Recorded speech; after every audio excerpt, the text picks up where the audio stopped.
Be ready. 5 seconds to go. Start. Mr. Deputy Speaker, sir, at the outset, I would like to express my heartfelt thanks to you for having given me an opportunity to participate in this discussion on the demands for grants of the Ministry of Agriculture. Sir, this government is going to complete its 2 years term on 19th June 1993. In the last 2 years, I have been closely watching how this government is taking keen interest to help this unorganized sector. This is the major rural sector comprising about 70% of the population, but in all the three budgets which they have presented before this house, I am sorry to say the government has not shown any keen interest. In the first budget, we demanded the government to agree to constitute a committee to go into pricing policy of fertilizers. Ultimately, a portion of the recommendations of the Joint Parliamentary Committee, which suited the government, was accepted and the fertilizer decontrol was done. Now, I would like to say how this government has taken a callous attitude towards the farming community. In the last budget, various concessions were given only to the affluent sections of the society and not to the farming community, except a reduction of the excise duty on the tractors which are above 1800 cc and the tractors which are below 1800 cc have not been touched. Of course, the Honorable Finance Minister, while replying to the general discussion on the budget, had said that the Prime Minister is considering to give certain concessions as far as the fertilizer prices are concerned. All of a sudden, what made the government to reconsider the question of reducing the prices of fertilizers to give some concerns? It is because all these friends who have got various political ideologies have shown their bit of mind and said that this time they are going to move a cut motion to see that the government agrees to reduce the fertilizer prices. So, now at this stage, I would like to make an appeal to all sections of the House, irrespective of the political parties, and to such of those members who are really interested in uplifting the farming community to forget the party alliance.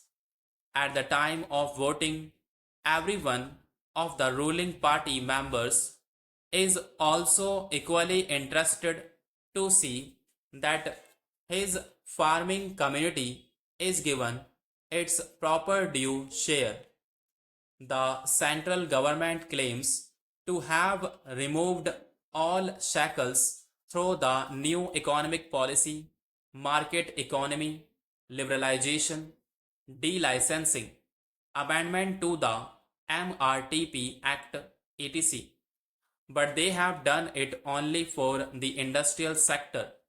Some of those people have been really enjoying the benefit for the last 7 5-year plans for the last 45 years after independence. But all these structural reforms, or the economic reforms, or the export policy changes, or whatever they may be, they are only having an eye towards those people, and these changes have been made for those people. I would like to ask the government what are the types of structural reforms they have thought over for the farming community. You are amending the MRTP Act. The industrialists can make any amount of investment. The industrialists can make any amount of profit. So, there is no restriction for these people. Unfortunately, for the people who come from the rural areas or the people who are actually the tillers of the soil, they have got all restrictions. They cannot hold land more than 10 acres or whatever it may be. Land Reforms Act has been implemented, and in some states there may be a little bit of lapses. I do not want to enter into that controversy at this stage.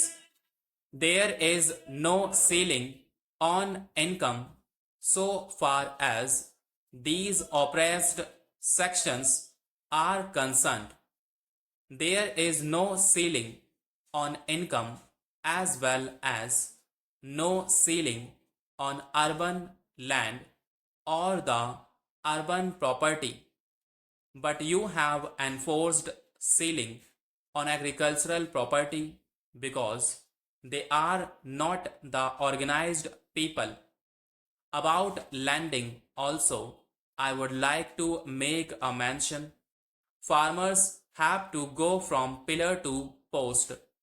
Various types of financial institutions have been created for financing the farmers, but to what extent are we going to give the financial assistance?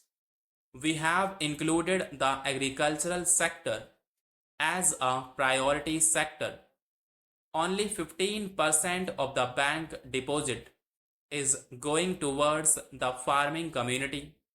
The agricultural sector contributes about 32% of the GDP, whereas the loan or the bank advance is only 15% for this so-called priority sector.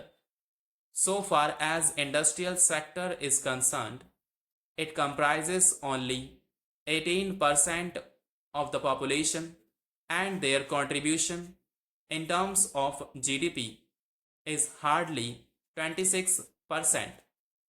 They get about 40% of the bank loan. Again, even to get this 15% loan, the farmer has to go to Land Development Bank, Central Cooperative Bank, Rural Cooperative Bank, Commercial Bank, and so on.